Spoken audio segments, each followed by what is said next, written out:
우리에게 오늘 주신 말씀은 에스겔 1장 28절. 에스겔 구약성경 에스겔 1149장입니다. 1149장 에스겔 1장 28절. 자, 찾으셨으면 아멘. 한 목소리로 읽겠습니다. 에스겔 1장 28절 읽겠습니다. 그 사방 광채의 모양은 비 오는 날 구름에 있는 무지개 같으니 이는 여호와의 영광의 형상의 모양이라. 내가 보고 엎드려 말씀하시는 이의 음성을 들으니라. 아멘. 오늘의 말씀의 제목은 하느님의 영광의 임재라는 제목으로 은혜를 나눌까 합니다. 한번 따라해보세요. 하나님의 영광의 임재. 하나님의 영광의 임재. 큰 소리를 좀 하세요. 하나님의 영광의 임재. 하나님의 영광의 임재. 네, 하나님의 영광의 임재. 하나님의 영광의 임재가 있어야 됩니다. 우리에게 이곳에서 성전에 우리에게 각자에게 하나님의 영광의 기름 부음이 우리에게 임해야 될 줄로 믿습니다. 오늘 이제 말씀은 에스겔 1장과 24장까지 말씀을 이제 나눌 거예요. 은혜를 나눌까 합니다. 에스겔 1장 보겠습니다. 우리 에스겔 이제 선지자를 이제 오늘은 만납니다. 그동안 우리가 선지자들을 몇 명 만났지요? 네, 하박국, 요나, 예레미야 이렇게 오늘은 이제 에스겔이라는 선지자를 만나겠습니다. 에스겔은 예레미야와 같은 시대에 활동한 선지자예요. 예레미야는 남유다에서 활동을 했고 에스겔은 바벨론 쪽에서 활동을 했어요. 남유다 쪽 그리고 예레미야는 남유다 쪽에서 활동을 했고 그리고 에스겔은 바벨론 쪽에서 이제 활동을 한 거예요. 바벨론 포로로 끌려가서 하나님의 말씀을 전한 거예요. 에스겔은 총 48장입니다. 오늘은 24장까지 1장과 이제 24장까지 요약을 해서 이제 말씀을 전할 거예요. 에스겔은 제사장 출신의 그 아버지 부시의 아들입니다. 에스겔도 나중에 30살 정도의 제사장이 될 수 있는데 25살에 바벨론 포로로 끌려갔어요. 그리고 나서 이제 1장을 보면 1장 3절에 보면 이제 그발 강가라는 곳이 나와요. 그발 강가에서 이제 포로로 끌려간 지 5년 후에 하나님께서 환상을 보여주시는 거예요. 1장 3절에 보세요. 거기에 이제 어떤 형상으로 이제 하나님이 보여주시냐면은 1장 5절에서 10절까지 다 다른 모양의 형상을 보여줘. 여기 다르고 여기 다르고 여기 다르고 여기 다르는 4개의 형상을 하나님이 보여주시는 거예요.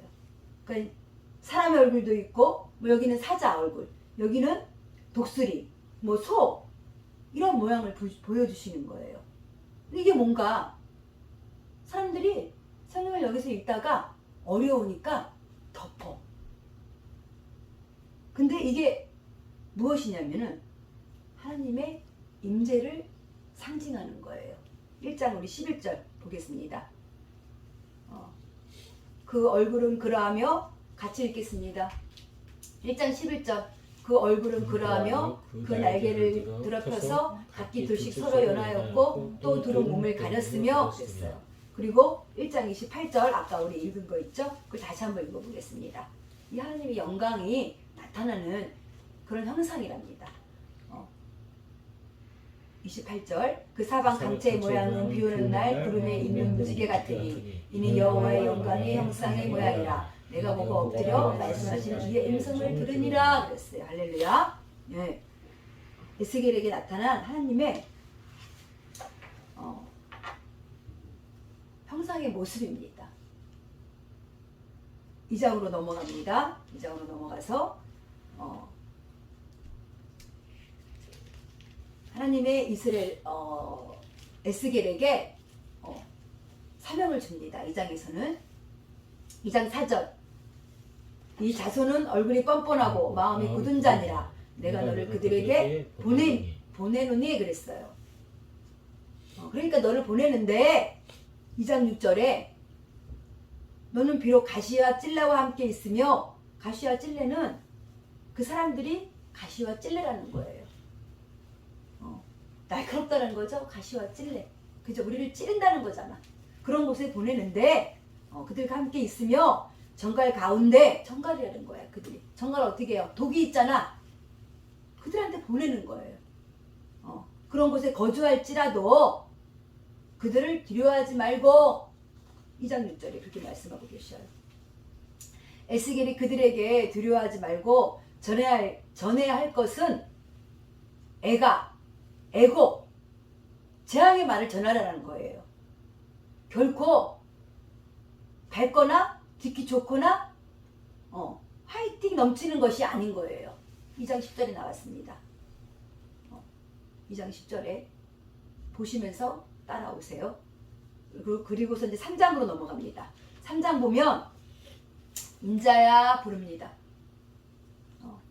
인자가 뭐냐면 사람아 이런 뜻이에요. 3장 1절 너는 두루마리를 먹으라 그러는 거예요. 그럽니다. 두루마리를 먹으라. 환상인 거죠. 환상으로 종이를 진짜 찢어서 이렇게 씹어서 이렇게 먹는 게 아니라 종이를 이렇게 막 찢어서 씹어서 이렇게 먹는 게 아니라 환상으로 환상에서 에스겔이 입을 이렇게 벌립니다. 하고 이렇게 벌립니다. 그러면서 그거를 이제 받아서 먹으니까 3장 3절 그것을 먹으니 내 입에서 꿀같이 달더라. 이렇게 기록되어 있어요. 하나님의 말씀은 어렵지만 읽다 보면 꿀같이 답니다. 할렐루야. 그죠? 깨달아지고 꿀같이 막 달아. 그 경험해본 사람? 저는 경험했어요. 솔로몬도 어찌 하나님 말씀이 단지요 그랬잖아요. 그랬죠? 그랬듯이 하나님 말씀이 달아. 그런 체험을 다 하기를 축복합니다. 말씀이 깨달아지면 얼마나 다른지 막 은혜가 되면 그쵸? 왜냐면 생명의 말씀이기 때문에 말씀은 살아있는 생명의 말씀이기 때문에 그렇기 때문에 우리에게 그런 은혜가 있는 거예요. 그리고 3장 7절에 이스라엘 족속의 3장 7절 이스라엘 족속은 이마가 굳고 마음이 굳어 내 말을 듣지 않아? 그러면서 하나님께서 기가 막힌 말을 합니다. 3장 9절 내 이마를 화석보다 굳은 금강석같이 하였더라 그랬어요. 이 말씀이 뭐냐면요. 금강석이 뭐예요? 다이아몬드예요. 다이아몬드는 뭐든 다 깨. 굉장히 강하죠? 우리는 다이아몬드로 하나님이 만드셨다라는 거예요. 우리는 이마를 굳게 하고 금강석같이 하였더라. 이렇게 하나님께서 우리에게 말씀하시고 또 에스겔에게 그렇게 사명을 너를 강하게 하였다. 하나님 우리를 나약하게 만드셨어요. 강하게 만드셨어요. 우리를 강하게 만드셨어. 하나님께서는. 그래서 어떤 것도 능히 이겨야 될 줄로 믿습니다. 질병도 그죠? 어떠한 또 시험도 또 그죠? 여러 가지가 문제가 우리에게 많이 있잖아. 살다 보면 어떻게 매일 좋은 일만 있겠어요. 그죠? 문제가 요번에도 우리 세입자가 얌전히 있다가 갑자기 못 나가겠다고 이렇게 때리 쓰는 거예요. 그래서 아주 애를 먹었는데 잘 마무리는 됐어요. 기도하면서 마무리는 됐지만 이렇게 문제가 있을 때 하나님이 기도하면서 저를 하나님께 저에게 강하게 주시는 게 네가 그때마다 이 문제를 잘 해결하는 것은 뭐냐면은 네가 말씀대로 살려고 몸부림을 쳤기 때문에 할렐루야 주님 안에서 살기 위해서 몸부림을 쳤기 때문에 많은 사람들은요 안 그러는 척 하고 있지만 우리는 사자와 같이 찢어 밝히려고 애를 먹이려고 우리를 구렁텅이 넘어뜨리려고 곳곳에 사단이 다 숨어 있어. 그럼 우리가 그 능히 이길 수 있는 건 뭐예요? 주님의 임재예요. 할렐루야. 기름 부음이에요. 기름 부음. 그들과 대적해서 싸우라 그랬어요? 그런 것이 아니라 우리를 혈과 육으로 싸우는 것이 아니라 우리는 말씀으로 그들에게 싸워야 될 줄로 믿습니다. 강하게 그들에게 강하게 얘기를 했죠. 그것은 다 약속되어 있었던 것이고 10월 27일이면 우리 이사를 합니다. 그쵸? 다 약속되어 있는 것이고 다 되어 있는데 지금에 와서 그렇게 하면 안 된다. 그러고서 이제 제가 해줄 걸 해주고 요구를 들어주고 물론 그들이 요구하는 게 있어요. 그걸 들어주고 다는 아니지만 잘 협의를 해서 이렇게 수족하게 넘어갔어요. 그렇듯이 그 문제를 얘기하는 것이 아니라 그쵸? 문제가 있다라는 거예요. 할렐루야. 질병도 걸릴 수 있다라는 거예요. 그러나 우리는 능히 이길 수 있어요, 없어요? 이길 수 있습니다. 아멘? 이길 수 있어. 다 이길 수 있어. 하나님이 그들이 찔레받고 정과 같을지라도 그쵸? 너는 두려워하지 말라. 분명히 하나님께서 말씀하셨고 그쵸? 또 너를 금강석보다 강하게 하리라. 이렇게 말씀하셨어요. 어떤 것도 우리는 하나님께서 이길 수 있도록 강하게 한 줄로 믿습니다. 3장 17절. 그러고는 우리를 파수꾼으로 세웠다고 얘기합니다. 파수꾼이 뭐냐면 파수꾼은 성벽이나 그저 망대에 적의 침입을 사전에 경계하고 감시하는 그런 보초예요. 성경에서 보고 있다가 적군이 오면 적군이 옵니다 라고 알려줘야 하는데 그래야 준비할 거 아니야. 그죠? 근데 아예 귀찮아. 그러면서 자기의 그 역할을 안 하면 졸거나 그러면은 끝나는 거예요. 파수꾼이 전하지 않았어. 그러면 파수꾼에게 책임을 묻겠다는 거예요. 하나님께서. 한번 읽어봐요. 3장 17절에 읽어보세요. 인자야 내가 너를 이스라엘 족속의 파수꾼으로 세웠으니 너는 내 입의 말을 듣고 나를 대신하여 그들을 깨우치라 그랬어요. 그 역할을 에스겔에게 우리에게 준 줄로 믿습니다. 파수꾼의 역할을 에스겔에게 준 거예요. 3장 18절에 물론 이제 그 사람들도 벌을 받겠지만 듣지 않거나 또 우리가 전하지 않을지라도 벌을 받는다는 거예요. 말을 안 해준 우리에게도 그 책임을 파수꾼에게 묻겠다라고 얘기하셔. 3장 18절 읽어봅니다. 가령 내가 악인에게 말하기를 너는 꼭 죽으리라 할 때 내가 깨우치지 아니하거나 말로 악인에게 일러서 그의 악한 길을 떠나 생명을 구원하게 하지 아니하면 그 악인은 그 죄악 중에서 죽으려니와 내가 그의 핏값을 내쓰면서 찾을 것이고 이 뜻인 그 책임을 그죠? 아까 얘기했듯이 그 사람들은 벌을 받지만 듣지 않으니까 그러나 너도 말 전하지 않으면 너한테 그 책임을 묻겠다는 거예요.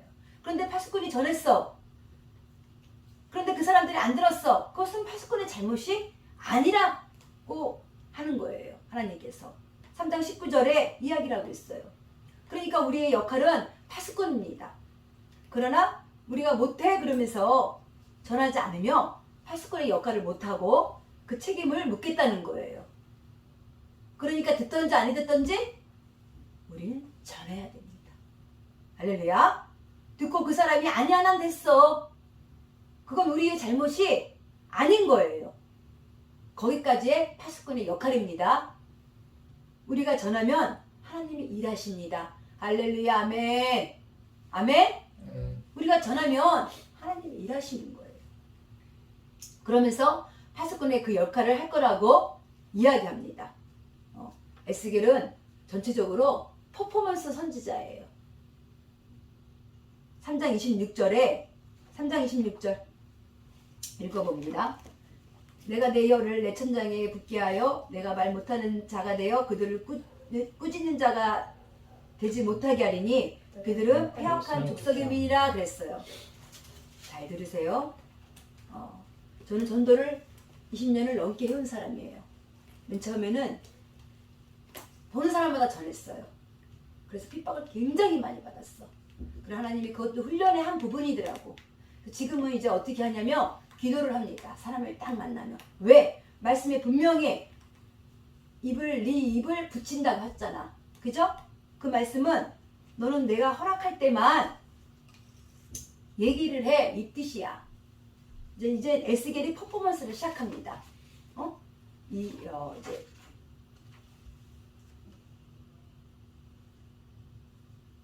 시작하기 전에 이 얘기를 하다가 잠깐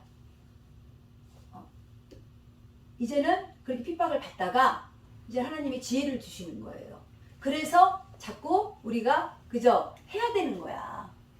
전해야 되는 거예요. 그래 훈련되지면서 강하게 되지면서 지혜도 생기는 거예요.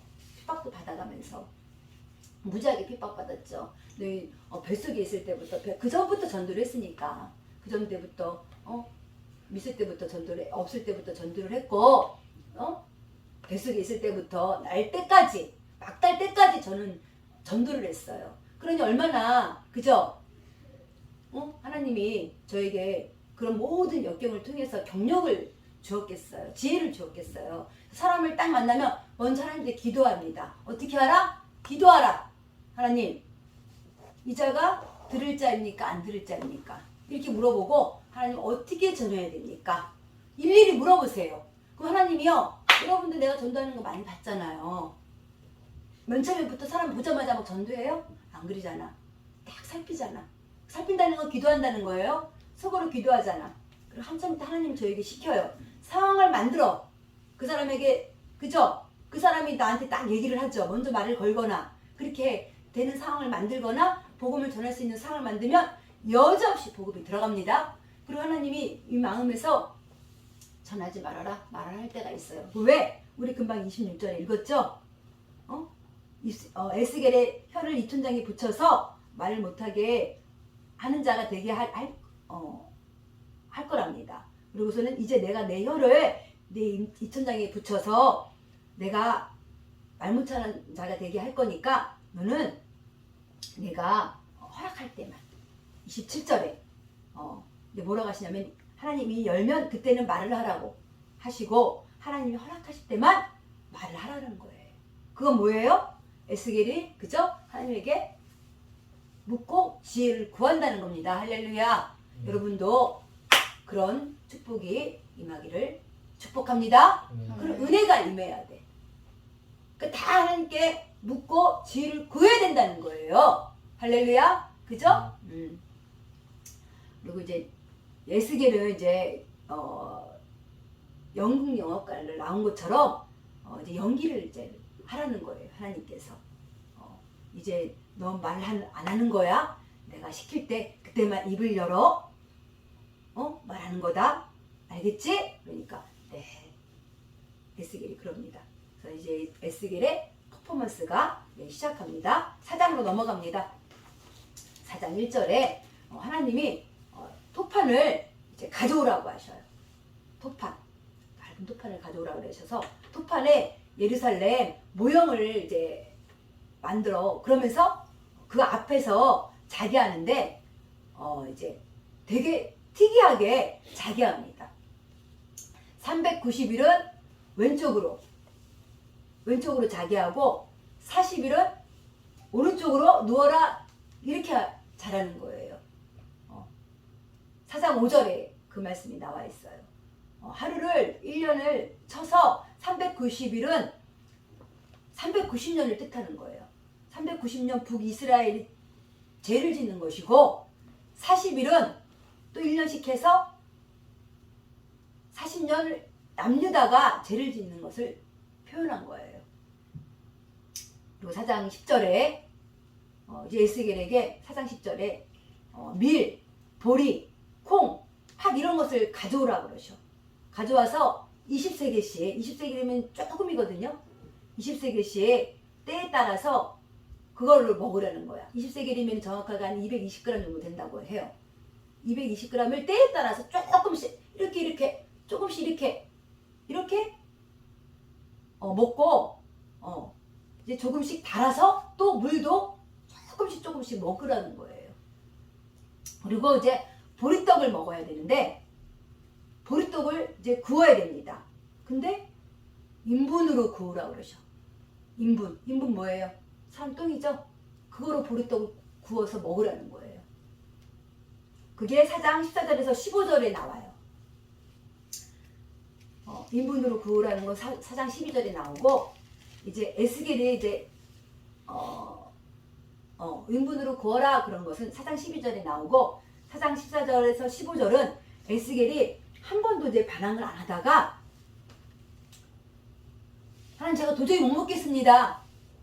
그러니까 하나님께서 그래 그럼 소똥으로 바꿔줄게 이렇게 말씀하시는 거예요. 그 소똥으로 구워서 에스겔이 먹었어요. 레위지파들은 율법을 정확하게 지키고 부정한 거 지키고 시체도 안 만지고 그러거든요. 안 만지고 그래요. 만지면 안 돼. 왜 똥 이런 거는 부정한 거잖아요. 신명기 23장 13절 14절에 보면은 땅에 파묻어야 될 것은 인분이라고 그랬거든요. 인분은 땅에 파묻어야 하는 것이라고 그랬는데 근데 소똥은 열려도 이제 쓰이기도 했고 그래서 그것까지 이제 안 되니까 하나님이 소똥으로 바꿔준 거예요. 자, 아까 곡식을 조금씩 먹은 것은 예루살렘이 닥칠 신약난을 예고한 거예요. 이제 미리 이제 이런 신약난이 올 거야 라며 아직 이제 멸망하기 전이니까 액션으로 보여주신 거예요. 에스겔 3장 16절 17절에 나와 있어요. 우리 잠깐 읽어볼게요. 에스겔 3장 16절 또 내게 이르시되 인자야 내가 예루살렘에서 의뢰하는 양식을 끊으리니 백성이 근심 중에 떡을 달아먹고 두려워 떨며 물을 데워 마시다가 17절에 떡과 물이 부족하여 피차에 두려워하여 떨며 그 죄악 중에 쇠퇴하리라. 이거를 지금 하나님이 예수계를 통해서 퍼포먼스로 보여주신 거예요. 그 다음에 하나님이 에스겔아 그러니까 네 하나님 5장 1장 5장으로 넘어갑니다. 1절에 내 머리털과 수염을 깎아라. 5장 1절 보고 있습니다. 레위지파가 수염을 깎으면 안 되거든요. 레위기 21장 5절에 제사장은 머리털과 수염을 깎을 수 없다라고 기록되어 있어요. 그런데 깎으라는 거예요. 그러면서 3분의 1은 깎아서 불살을 해. 불살아서 태우고 3분의 1은 칼로 칠해. 수염을 깎았죠? 칼로 칠해. 그리고 3분의 1은 바람에 후 날려버리래. 그때 하나님께서 입을 여십니다. 하나님께서 에스겔을 시키신 이 퍼포먼스는 너희 가운데 3분의 1은 전염병으로 죽고 3분의 1은 너희 사방에서 칼이 칼로 엎드러질 것이며 3분의 1은 내가 사방으로 흩어버리고 5장 12절에 나와 있어요. 에스겔 5장 12절에 이것도 예루살렘의 멸망을 퍼포먼스로 에스겔이 보여준 겁니다. 자 이제 8장으로 넘어갑니다. 8장으로 넘어가서 지금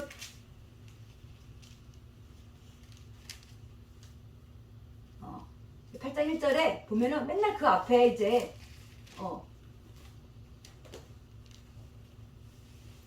지금 이제 8장으로 넘어갔습니다. 지금 이제 바벨론으로 포로로 이제 넘어와서 지금 사는 거예요. 사람들은 이제 이해가 안 되는 거야, 솔직히.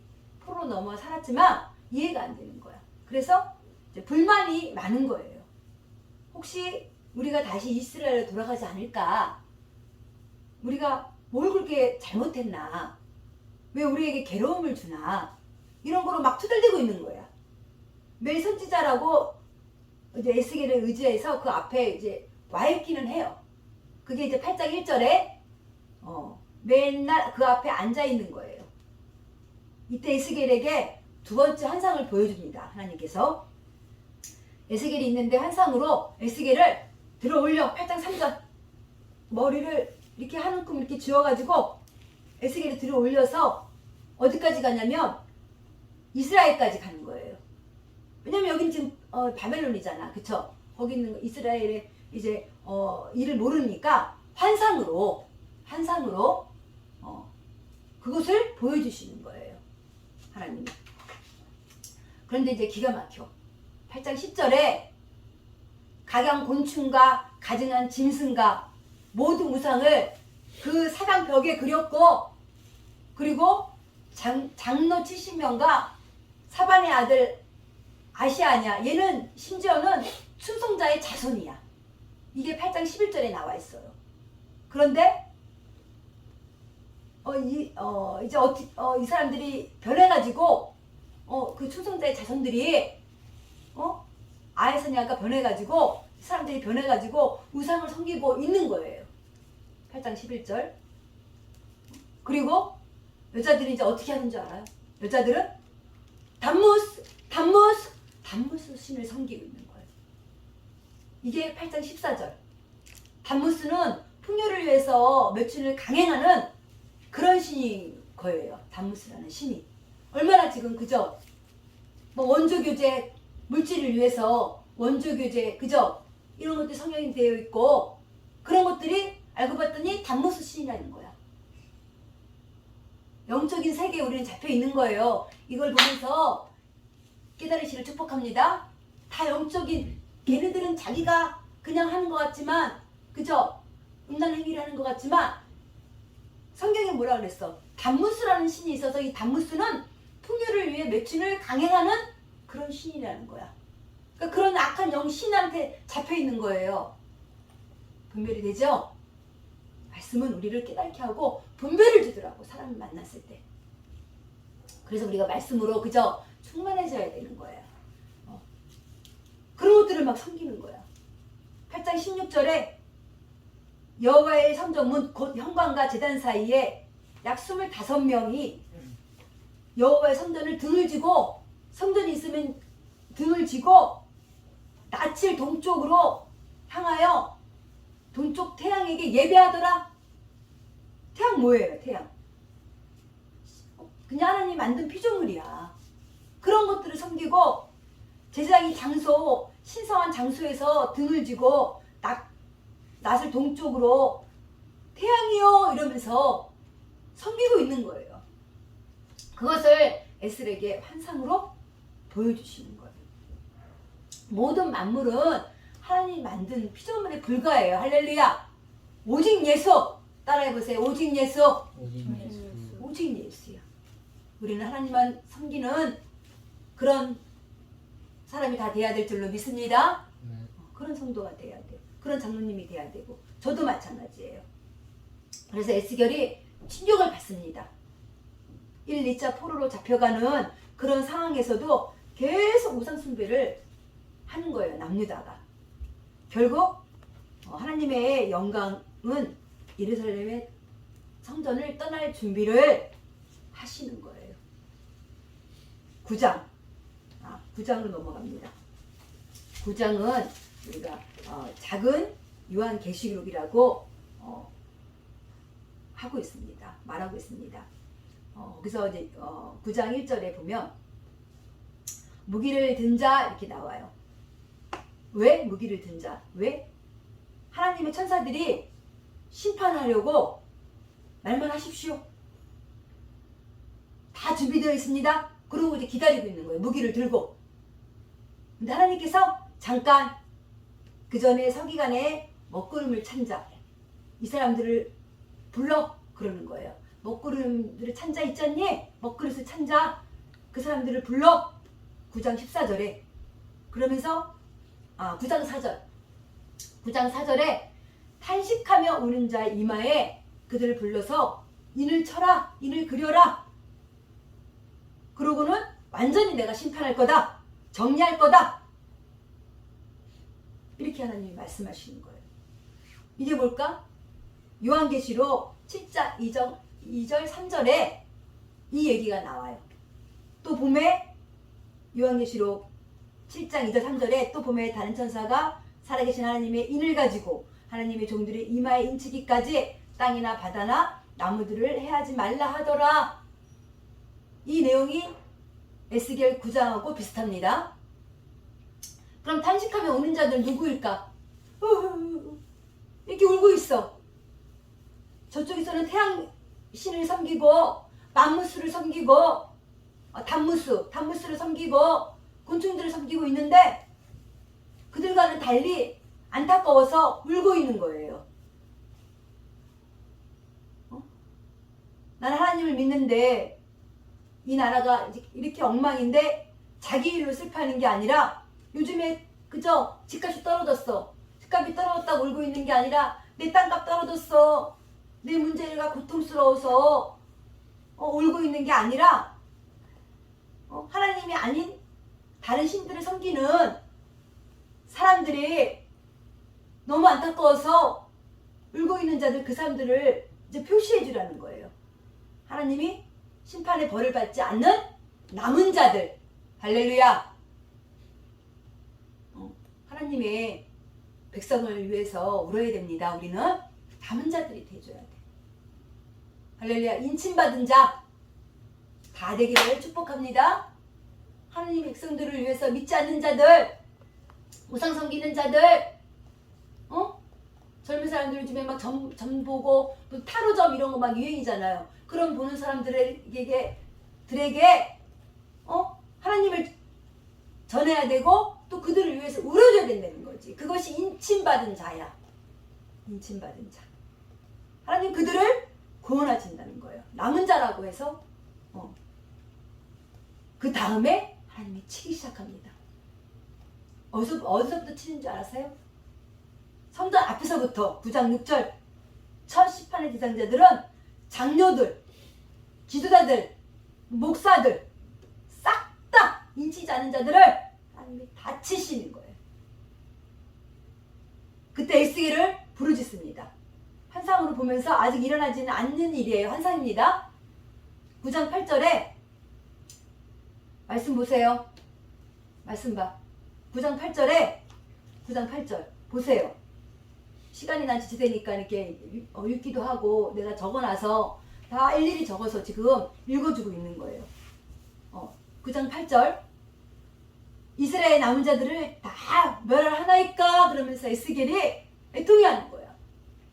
하나님 주여 이스라엘 남은 자들을 다 멸하나이까 하나님이 다 치시니까 그러니까 하나님이 죄악이 심해서 불법이 꽉 차서 내가 이 땅을 버린다. 그리고 예루살렘을 불시판을 내리시고 그곳을 떠나십니다. 할렐루야. 우리는 비록 성전이 그저 하나님 허락하지 않아서 가정에서 지금 성전을 삼아서 예배를 드리고 있지만 가장 두려운 게 뭐예요? 하나님이 떠나시는 거예요. 하나님의 임재가 떠나시는 거예요. 기름 부음을 받지 못하는 거예요. 할렐루야. 어떻게든지 예배에 그저 막 사모해서 하나님의 기름 부음, 하나님의 임재, 하나님이 떠나지 않도록 우리는 해야 될 줄로 믿습니다. 그렇게 해야 됩니다. 11장 하나님이 그곳을 떠나십니다. 11장으로 넘어가서 아직 성전이고 환상으로 보여주는 거예요. 11장 1절에 거기 동문정에 20여 명 정도의 그 사람들이 이제 뭐라고 외치면서 11장 3절 그 사람들이 이제는 25명 정도의 사람들이 있어. 그 사람들이 이 성읍은 가마가 되고 우리는 고기가 된다 이렇게 말하는 거예요. 이 사람들이 말하는 것이 뭐냐면 이 성읍이 가마가 돼주는 거야. 그리고 우리는 이제 사람이 고기가 된다는 거예요. 그 가마 안에 고기가 이렇게 있으니까 여기는 안전해. 우리도 착각하잖아. 기도 안 하지 않아도 돼. 착각하잖아. 그쵸? 안전해. 기도하지 않아도 돼. 말씀 안 봐도 돼. 아니 하나님의 은혜인데 그거 거와 같은 거죠. 성급이 무너지지 않고 지켜줄 거라고 믿는 거예요, 사람들이. 뭐 그럴 때는 믿음이 좋아. 그죠? 그럴 때는 믿는 거예요. 그런데 하나님께서 11장 7절에 그렇게 말하는 너희는 끌려 나와서 이스라엘 변경에서 바깥에서 심판할 거야. 거기 남아있지만 안전하게 너희들이 있지만 끌고 온대 하나님. 하나님의 집요함. 그죠? 그까지 하나님이 막 끌고 나와서 두려워야 됩니다. 하나님을 집요함. 끌고 바벨론이기도 하고 바깥에 나와서 심판을 받는 겁니다. 에스겔이 예언을 하고 있는데 고관 불려나가는 사람이 갑자기 한상이에요. 한상에 에스겔 눈앞에서 죽습니다. 불려다라는 뜻은 여호와는 구원하신다라는 뜻이에요. 근데 그게 죽었어. 에스겔 눈앞에서. 구원을 안 한다는 표현이잖아요. 11장 13절에 또 에스겔이 가슴 아파서 불려다라는 구원 안 한다는 거잖아. 불려다라는 사람이 죽었으니까. 그러니까 11장 13절에 또 에스겔이 가슴이 아파서 이스라엘 남은 자들을 다 멸절하고자 하시나이까 그러는 거예요. 또 예루살렘의 남은 자가 포로로 끌려간 사람에게 지금 바벨론에 있는 사람들에게 하나님께서 이제 얘기를 하는 거죠. 11장 15절에 이 땅은 우리에게 주어 기업이 되게 하신 것이라 그랬어요. 11장 15절. 이 땅은 우리에게 기업이 되게 하시는 것이라. 너희하고는 상관이 없어. 우리는 복을 받아서 남아있는 거야. 그 남아있는 자들이 교만해지는 거야, 백성들이. 이때 하나님께서 이렇게 얘기합니다. 11장 교만한 백성에게 우리는 여기서 축복을 받아서 여기 남아있는 거야. 너희라고 끌려간 너희들랑 상관이 없어. 이런 백성에게 11장 16절에 내가 비록 그들을 멀리 이방 가운데로 쫓아내어 여러 나라에 흩었으나 그들이 도달한 나라에서 내가 잠깐 그들의 성수가 되리라 그랬어요. 이 말은 진정한 성소는 예루살렘 성전이 아니라는 거예요. 크고 웅장한 성전이 아니라는 거예요. 말씀에 나와 있잖아요. 그런 크고 웅장한 성전이 아니라는 거야. 하나님 자신, 성소는 하나님이 계신 곳, 하나님 어디 계신 곳. 그래서 우리는 임재가 떠나면 안 된다는 거예요. 하나님.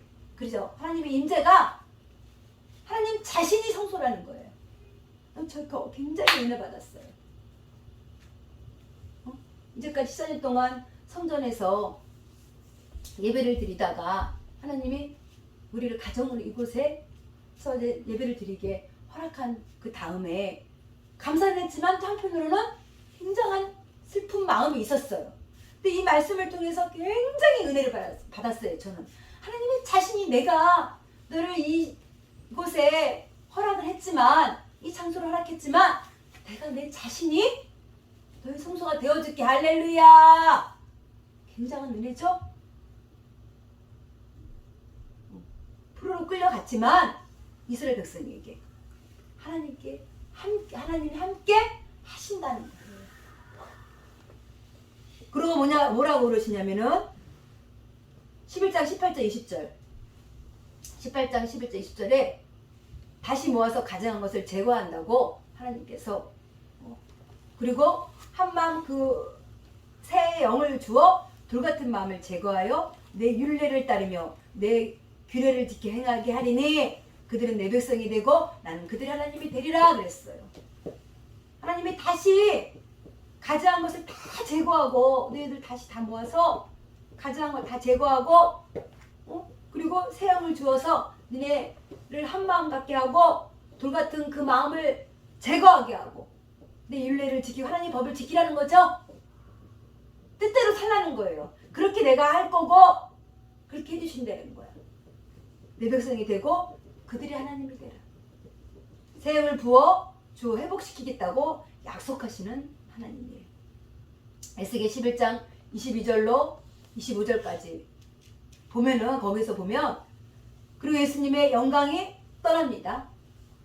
11장 23절 여호와의 영광이 성읍 가운데서부터 올라가 성읍 동쪽 산에 머물고 24절 우리 한번 읽어보겠습니다. 24절 11장 24절 다 같이 읽겠습니다. 주의 영이 나를 들어 하나님의 영이 항상 중에 데리고 갈대아에 있는 사로잡힌 중에 이르시더니 내가 본 환상이 나를 떠나 올라간지라 그랬어요. 이제 에스겔을 또 이제 하나님께서 예루살렘을 떠나 남은 자들이 있는 바빌론 땅을 성소 삼아 그들과 함께 하시고 또 이제 에스겔은 또 그들과 함께 이제 있게 하신 거예요. 그리고 이제 모두 이 본 곳을 25절에 뭐라 하냐면은 사로잡힌 자에게 말을 합니다. 25절 내가 사로잡힌 자에게 여호와께서 내게 보이신 모든 것을 말하니라 이런 거예요. 12장에 가면 12장 다시 이제 퍼포먼스가 시작됩니다. 에스겔아 다시 준비해라. 오늘은 뭡니까? 오늘은 네가 포로가 좀 돼야 돼. 그런 거예요. 어떻게 해요? 12장 3절에 포로의 행장을 꾸리고 사람들이 없어. 그러면 이 포로 이제 행장을 이렇게 꾸려요. 어깨에 이렇게 짊어지고 사람들이 이제 없으면 다시 가. 사람들이 없으면 안 돼. 사람들이 있어야 돼. 사람들이 보는 데서 끌려가야 돼. 12장 4절에 나잔히 있다가 밤이 돼. 얼굴을 땅에 이제 향하고 거의 보이지도 않고 이제 그렇게 이렇게 푹 숙여서 이렇게 가면서 지금 이렇게 그죠? 보따리를 이제 행장을 꾸려가지고 가면서 그거를 성벽을 이렇게 짊어지고 성벽을 이렇게 계속 가면서 성벽이 앞에 있으니까 그걸 뚫어 벽을 헐어서 가는 것을 계속 이렇게 하는 거예요. 왔다 갔다 하면서 그거를 이제 퍼포먼스로 이제는 보여주고 있는 거예요. 그것을 혼자 계속 하고 있는 거야. 이 의미는 뭐냐면은 그것을 이제 하나님이 그 의미를 보고 하나님 입을 열게 합니다. 12장 10절 12장 10절에 예루살렘에 있는 시드기야 왕과 그리고 말을 듣지 않는 자는 이렇게 모두 끌려가리라.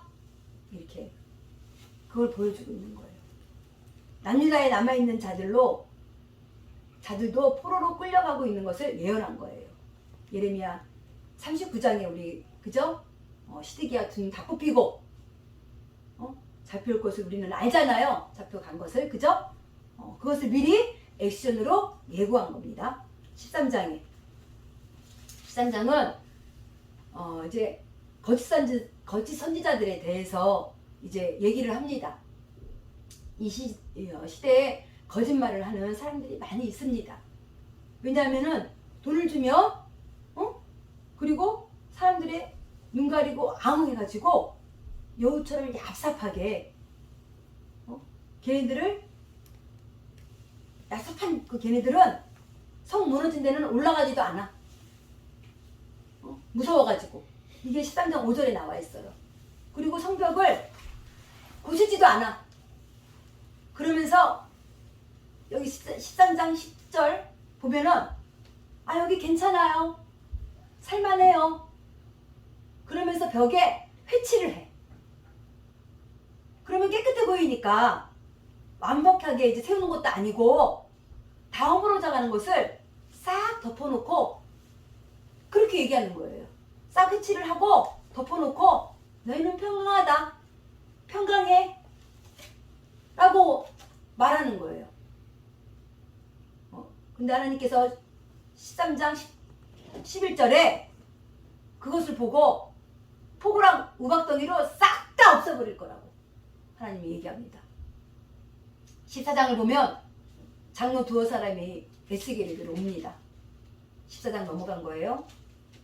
포로로 살다가 보니까 이제 미래가 막막하고 언제까지 이렇게 살아야 되나 싶어서 딱 오는데 하나님께서 14장 3절에 장로들을 보고 이제 에스겔에게 이제 에스겔이 아니고 이제 선지자들 얘기를 이제는 자기 막막하니까 뭔가 이제 궁금하니까 뭔가를 이제 알고 싶어서 오는 거겠죠. 14장 3절에 하나님께 그 장로들을 보고서는 쟤네들 마음에 우상이 있다 그러는 거예요. 14장 4절에 그 우상의 수요대로 봉하리니 그러는 거예요. 우상도 여러 가지가 있잖아요. 돈, 만문십니다. 돈은 명예, 지식 등등. 그게 다 자식 뭐 이런 게 다 우상화 될 수 있어요. 하나님이 아닌 그런 것들에 매달리다 보면 근심 걱정 어떻게 하지? 막 돈에 대한 너무 막 큰 걱정 근심. 우리는 그런 속에 살고 있는 거예요. 곳곳에 그런 우상화 시킬 수 있는 두려움에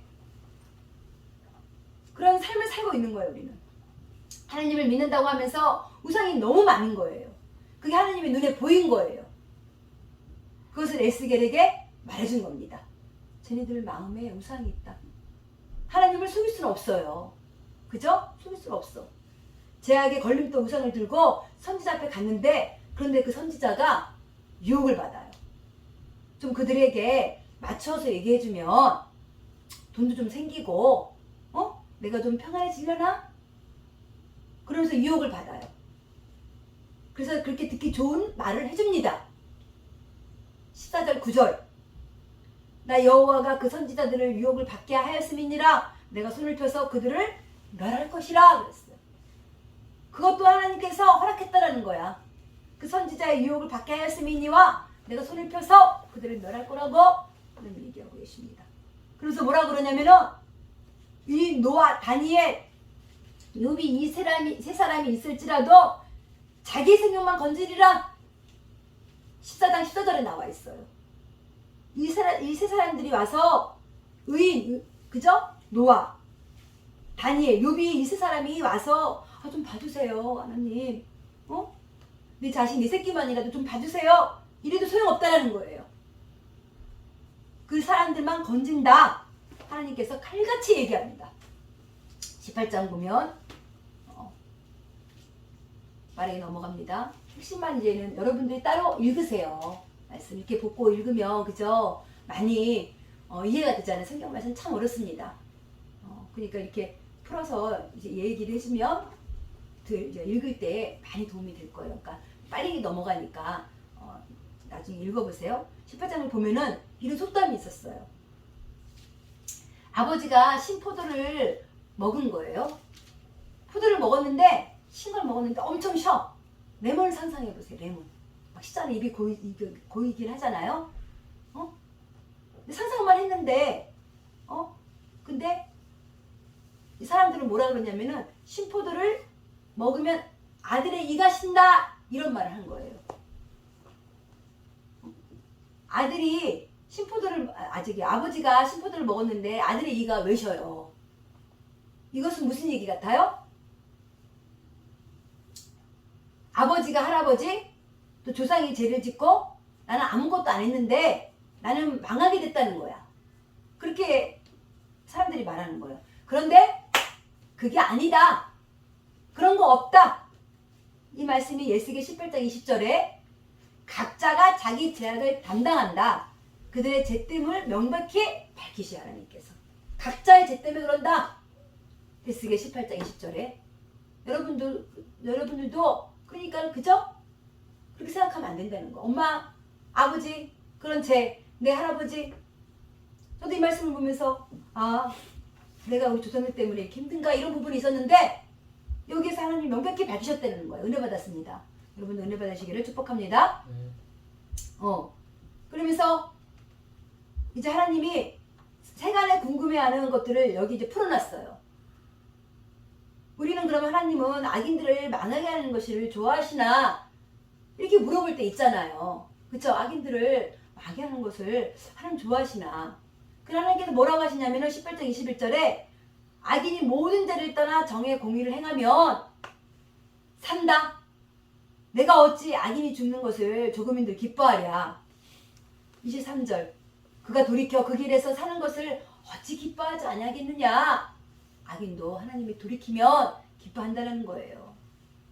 악인도 벌을 받는 것을 기뻐하지 않는다는 겁니다. 악인도 악한 길을 돌이켜 올바르게 사는 것을 기뻐한다, 원한다. 악인이라고 해서 희망이 없는 게 아니라는 겁니다. 그러니까 사람들이 그러는 거예요. 주의 길은 공평하지 않아요. 하나님의 길은 평탄하지도 않고 공평하지도 않아요. 그러니까 하나님께서 뭐라고 그러냐면 18장 25절에 주의 길이 공평하지 않은 게 아니라 너의 길이 공평하지 않아. 하나님이 말씀하시는 거예요. 그러면서 이스라엘에게 호소하시는 거예요. 18장 30절에 제발 너희는 돌이켜서 회개하고 모든 죄에서 떠나라. 18장 32절에 죽을 자가 죽는 것도 내가 기뻐하지 않는데 너희는 스스로 돌이키고 살아라 라고 하나님께서 절실히 부탁합니다. 자, 24장이 됩니다. 이제 끝났습니다. 24장 드디어 남유다의 종말이 시작됩니다. 24장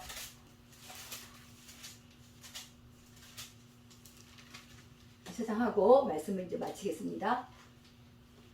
현재는 이제 에스겔은 바벨론에 살고 있지만 예루살렘의 포위가 이제 시작됐어요. 포위가 뭐냐면 둘러싸여 이제 그죠?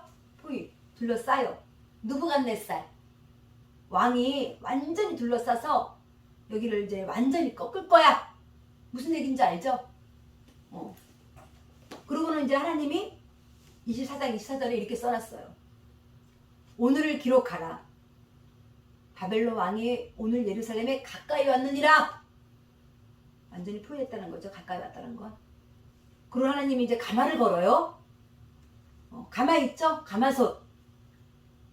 가마를 이제 우리 가마 이렇게 뭐 구울 때 Y자를 이렇게 나무 세워놓고 정그레업체 같은 데도 많이 봤죠? Y자 이렇게 세워놓고 불 지펴가지고 이제 가마 이렇게 솥단지 같은 거 걸어놓는 거 그걸 이제 상상하시면 됩니다. 그리고 가마를 걸어. 그러면서 양고기를 조각조각 내가지고 그거를 삶아. 그리고 계속 끓이는 거예요. 이것이 싹 사라질 때까지 삶아. 이제는 아무것도 없는 상태에서 24장 11절에 녹이 소멸되게 하라 그러시는 거예요. 그게 이제 아무것도 없어. 그러면서 11절에 24장 11절입니다. 녹이 소멸되게 하라. 그러나 그 녹이 얼마나 센지 안 없어지는 거예요. 그러니까 하나님께서 너네 죄가 이렇게 안 없어진다. 24장 13절에 너희의 죄가 깨끗이 없어지지 않는 한 풀지 않으리라. 근데 그때 무슨 일이 일어나면 에스겔에게 얘기를 합니다. 24장 16절에 에스겔아 네가 가장 소중하고 아끼는 거 있지 않니? 그거 내가 가져간다. 그러고서 아내가 죽습니다. 그러면서 이제 하나님께서 24장 17절에 에스겔에게 아내가 죽었잖아요. 에스겔 너 슬퍼하지 마. 울지도 마. 이렇게 얘기합니다. 가장 사랑하는 사람을 떠나보냈는데 슬퍼하지도 마. 울지도 마. 하나님 이렇게. 근데 그걸 이제는 애도하면서 우리 이제 밥도 먹잖아요. 근데 밥도 먹지 마. 보세요. 가족들이 다 있잖아요. 아내의 가족들이. 근데 남편이 울지도 않고 안 먹어. 이러면서 있는 거야. 이 의미는 아내가 죽었어. 이스라엘이 죽었어. 아내의 죽음을 통해서 이스라엘의 죽음을 이제 아내의 죽음에 울지 못할 정도의 아픔을 느낀 에스겔처럼 24장 23절 한번 읽어보겠습니다. 24장 23절 수건으로 머리를 둔 채 다 같이 수건으로 머리를 둔 채 밭에 같이 읽겠습니다. 다시 한번 수건으로 머리를 돌린 채 발에 신을 신은 채 두고 슬퍼하지도 아니하며 울지도 아니하되 죄악 중에 패망하여 피차 바라보고 탄식하리라. 이렇게 슬퍼한다는 거죠. 예루살렘 멸망으로 참담한 슬픔을 겪게 될 백성들을 얘기하고 있습니다. 하나님께서 너희는 아파하지만 아무것도 할 수 없어. 무기력을 보여주시는 거예요. 죄를 지며 패망하게 되는 거야. 이것을 23절인가? 나와 있잖아요. 패망하며 피차 바라본다는 거잖아. 무기력하고, 그죠? 죄를 지면 패망한다는 거예요. 깨달으시기를 축복합니다. 그리고 이제 하나님께서 희망적인 메시지를 주십니다.